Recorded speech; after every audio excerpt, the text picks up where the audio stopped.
Okie doke, we are here, David's with me. We're going to go over some ways that you could do hanging on the very, very thin pieces that we make. So we were brainstorming this tonight and we were like, we have to show you tonight. So here we go. Okay, this is just a scrap piece of Hollywood. It is not sanded. It has like 80 grit sand. So like it's still rough. It's not super, super smooth.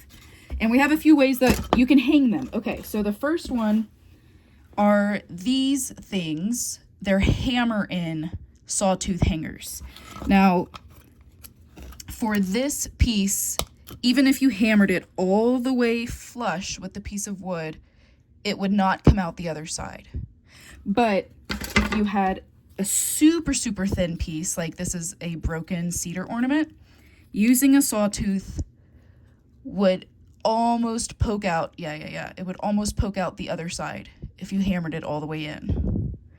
Now, I've used these a lot and I like them. Where are my pieces?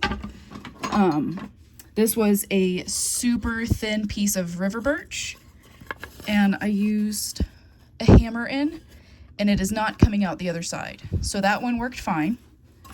And then this was also a scrap piece of holly and I used a sawtooth. I didn't hammer it all the way in. And this is fine too. Like, it's pretty sturdy. I can't pull it out with just my fingers. So we really like these, but I know that not everybody likes the metal sawtooth hangers like this. So we were brainstorming with other ways. Okay, so let's see. The normal sawtooth, where did I just put it? The normal sawtooth, this is how I do it. I just kind of put it where I want it. I eyeball it. I never measure it to make sure it's actually level. If that's something that you care about, you can do it that way, but I just eyeball it. And I'm assuming like art would be on the other side, right? I would do this after I burned or did my piece of art. Which is why you're on the cork. Which is why I'm on the cork, yeah. We're about to jump. Yes. And then easy peasy. Holly is a relatively soft wood, so it goes in relatively easily, but if you had like a hard maple panel, you might have to hammer a little bit more. These cracks were already there, but yeah, that's a normal sawtooth. And then to get it out, you know, if you wanted to remove it, just kind of pry it open with your hammer. Okay, the other ones we have are these screw-in ones that have little itty-bitty screws. Now, these are what I originally used when I first started doing my pyro art, but I stopped using them because I felt like the little screws were too jumbly for me. Let's rotate it this way. So you have these itty-bitty screws, and if you don't like having to fumble with them, like if they're too small for you or you just can't seem to hold them still or whatever, you could use a pair of tweezers. So like go get a pair of your bathroom tweezers and hold it really still. And just kind of, I mean, even earlier I was using my scissors to kind of hold it in place. It's not great, right? Like I didn't like it. David's laughing at me.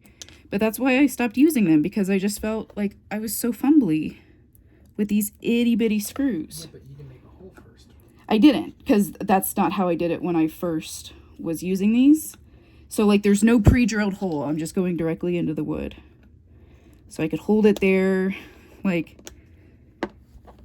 hold it, get a screwdriver, nope. And just, yeah, see, like it's fumbly. I don't like it. David had said, well, what if you drill a hole first? And I was like, well, I don't think people are going to want to mess with a drill. So he had this little tool, which is called an awl. He had this in his toolbox. You might not have one of these, or you might have one out in the garage, or your dad might have one. I don't know. But if you have one, you can use it to like punch a little hole. You see? You don't even have to hit it that hard. You don't even have to hit it that hard. You can just kind of like push it. You just need something to get you started for the little hole for the screw. So then you line it up. You could put your little screw in, and now it actually has something to hold on to. It's still not great, but it's something. Slow. I have to push down pretty hard. And then once you get it going, it's in, right? And you don't have to screw, oh, here we go. You don't have to screw the screw all the way flush. Like, you can leave it out a little bit if you want. And then you do the other thing on the other side. So you get it level or wherever you want to hang it. You could punch the other hole, boom, with a little awl. Put in your other screw, and then you're good to go.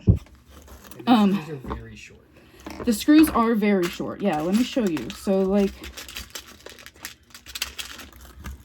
on this wood, even if I screwed... Oh, see? Like, I'm so fumbly with them. Even if I screwed the screw all the way flush, it still wouldn't come out the other side of this piece of holly. If you had an even thinner piece, like that ornament, jeez, it would. No, probably not. It would barely, if you screwed it in all the way flush, it would barely come out the other side. Yeah, but it can't because it gets caught on this little hole. So you have this extra. Oh, true. Yeah. So if you didn't, so you'd have the metal through the metal. That, I think that little metal would actually make all the difference. It makes a lot of difference. Yeah. So even with that, that screw still is not coming out the other side. So, like, this is a good option, but it's fumbly, and if you don't have the patience or you don't have a steady hand for it, it can be very frustrating. But it is the most secure. It is the most secure, right? Like, this is never coming out. I can pry out the sawtooth hanger if I really wanted to. And if it's basswood, I have pulled these out of basswood with my bare hands. So, like... And while you're hanging them on the walls, if they're being really tricky, we've had some issues with That's true. We've had them kind of, like, wiggle out as we're, like, hanging them on the wall. So, like, these aren't the most secure, but they're the easiest. Hands down, the easiest thing to do.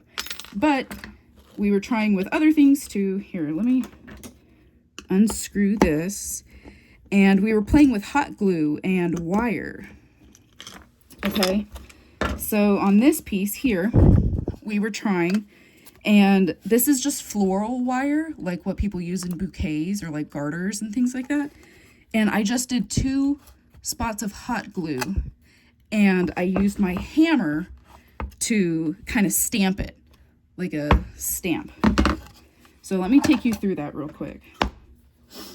Here's my floral wire. I'm just gonna, you don't even need wire cutters, you can just crimp it with your scissors. Those poor scissors, they've been with me for a while, okay? My hot glue gun is already plugged in and hot. And this is really forgiving because it doesn't have to be straight, right? You can pull this to be the center of wherever the nail is on the wall, however you want. So you can just hot glue this bad boy on there, easy peasy. So I do 1, and I stamp it down. Give it a few seconds.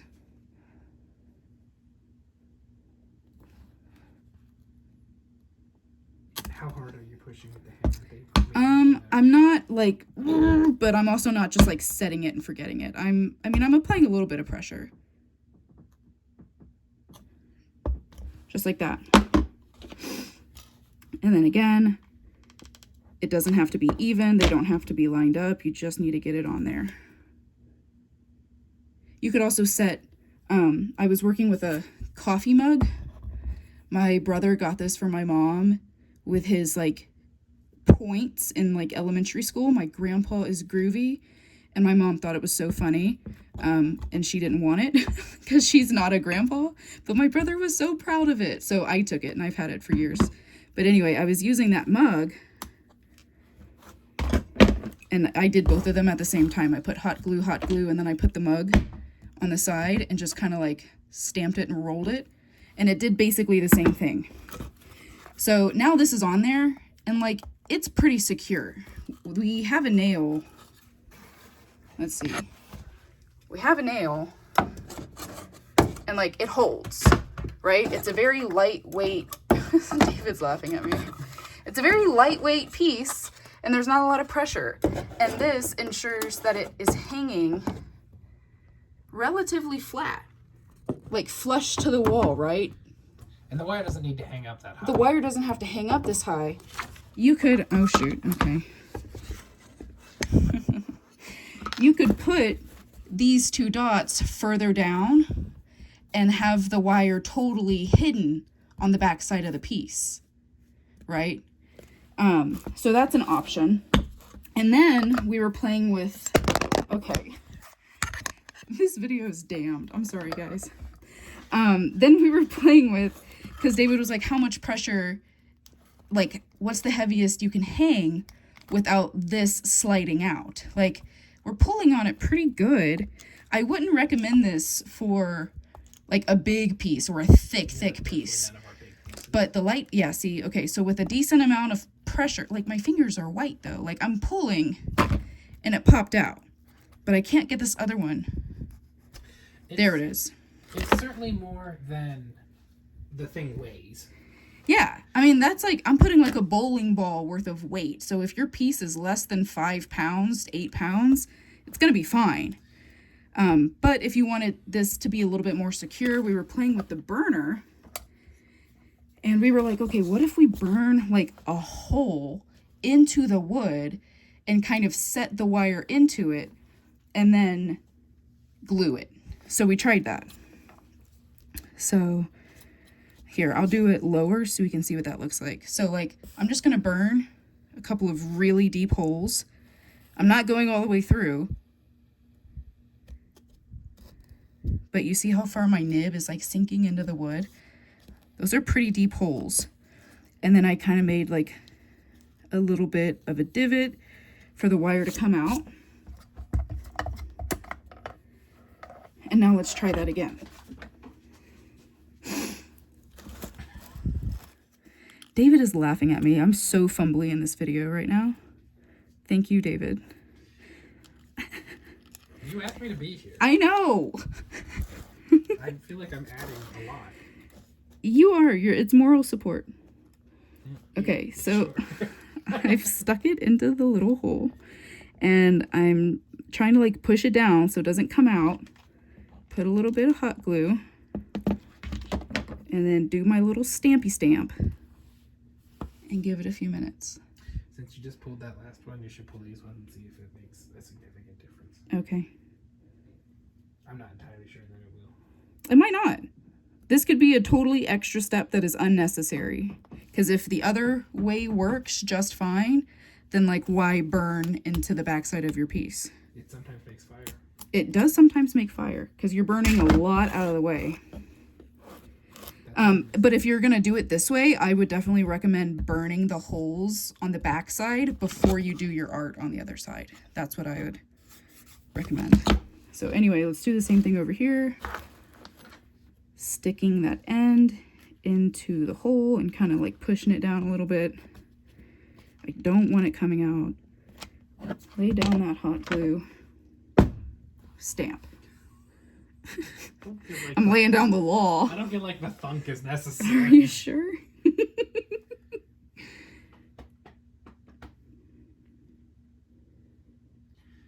you tell people about your amazing new lighting studio that you have? I haven't. Oh. David installed these really nice bright lights down here in the basement for me. Which is why you're getting basement content. Because before it was a dark cave. that you Yeah, weren't it was allowed to basement see. content. So like it's super glued to the, or it's glued to the hammer, but oh, that's because it was still a little wet. But anyway, so now that's like that. And again, it's pretty strong. Like you can see I'm pulling and my finger is white. Oh, okay, so that one came out. Trying to pull. How much pressure? Okay. I would say it's still about the same amount of pressure to pull it out with the holes versus not the holes. Not necessary. So holes not necessary, but you could do it if you felt fine doing that. David had also mentioned, This is definitely not necessary. we had tried on this one. He was like, well, what if you did a little U and then we could like bend the wire into the U and like set it into the indentation and then glued it. But it was hard to keep it like still while you were putting the glue down, and when we like released the hammer, it was like it had moved in the glue, so it was hard to get it to stay in the divot. Then we tried it on this side, and like It's okay, but I think it's unnecessary. But that's an option too. And then we had tried here, like what if we just put, like I used my burnishing nib and just made like a big line, which is how we ended up coming up with the whole idea, because we did the line and we were like, okay, well that doesn't seem necessary. So I still think just the glue would be your best bet for pieces that are less than 5 pounds. So anyway, I hope that was helpful for you. Just to go over those options again, these are the little screw sawtooth hangers. They can be fumbly, but they're the most secure.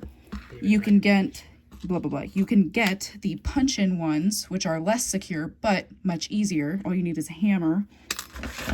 There are also these, which we didn't talk about, but they're sawtooth hangers, bless you, that have little nails, and these nails are like 1/2 inch, and those would definitely poke through the other side. So I definitely do not recommend these. Then we tried the hot glue with floral hanger. Oh, the other idea was if you don't have like the wire, you could probably also just do fishing line, because if like this fishing line can pull in a 30-pound fish, it can definitely hang your little piece of art. For sure, for sure. So that's an option. And remember, if you don't want the metal hanger hanging up above, then lower it so it's completely covered behind your piece of art. So there you go. Those are some options. I hope that was helpful for you.